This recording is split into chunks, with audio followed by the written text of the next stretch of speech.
John, in your opinion, how much responsibility do the Democrats and the left-wing media, but I repeat myself, in America, have to blame for the assassination attempt last Saturday?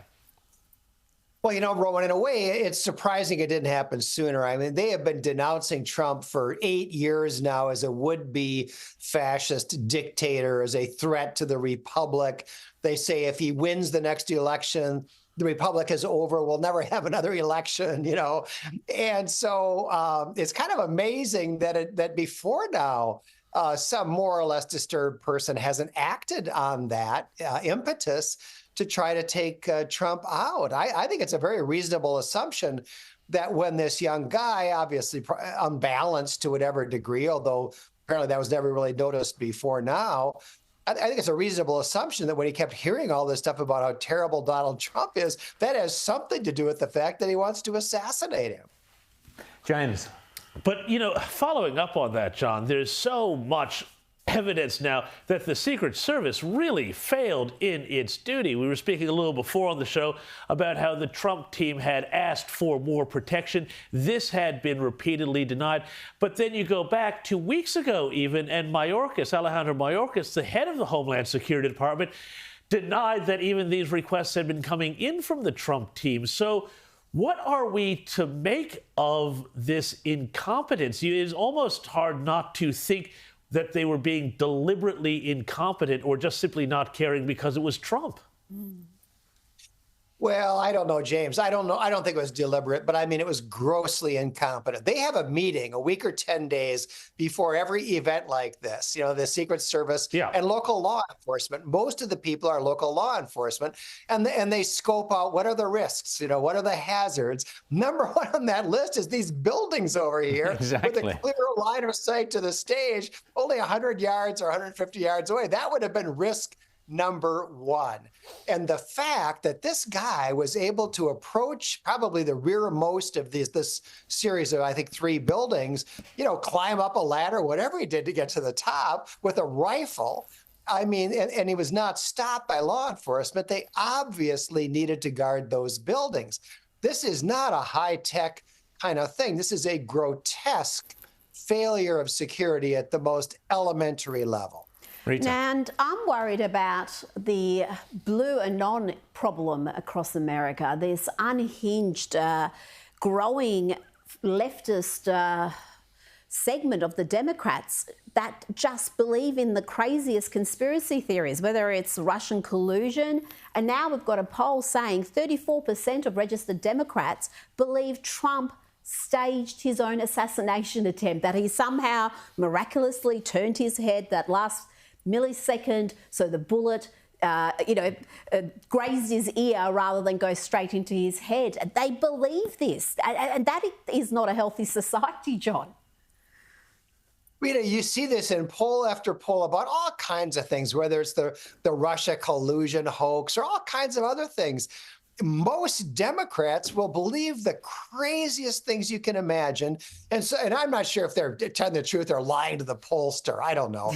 But the idea that Trump staged this, let's come within a quarter of an inch of certain death and get some other people killed. I mean, who would actually believe this? You'd have to be nuts. Now, John, I want to talk about something which seems to be happening. I'm going to play a clip of Mark Zuckerberg, who we know fortified the Biden election win to the tune of $400 million or something, $500 million in the last election. Fortifying was the word. Now, Zuckerberg has come out, and Mark Zuckerberg has changed his tune. Have a listen, John. I've done some stuff personally in the past. I'm not planning on doing that this time. And that includes, not endorsing either of the candidates. Now, look, I mean, there's obviously a lot of crazy stuff going on in the world. I mean, the historic events over over the weekend. And I mean, on a personal note, it's, seeing Donald Trump get up after getting shot in the face and pump his fist in the air with the American flag is one of the most badass things I've ever seen in my life. But look, I mean, it's, and I think, look, it's, at some level as an American, it's like, hard to not get kind of emotional about that spirit. And he goes on to say that Donald Trump's not a bad bloke, and, you know, so is there a big sea change in kind of amongst the woke crowd, the billionaires and those? Have they kind of recognised finally that Biden is a lame duck, and that maybe Trump's got something that they want, i.e. popularity?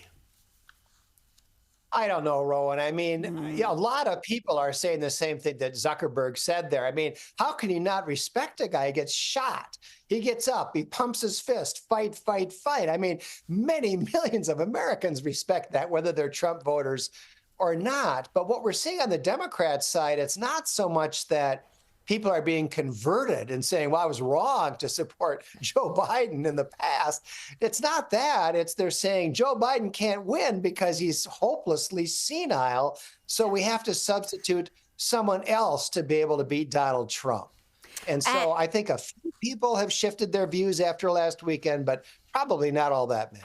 I think Zuckerberg is just fearing what a second Trump administration may do to big tech, because J.D. Vance has got some very good ideas, in my opinion, in that area. What sort of an influence do you think Vance will be on Trump?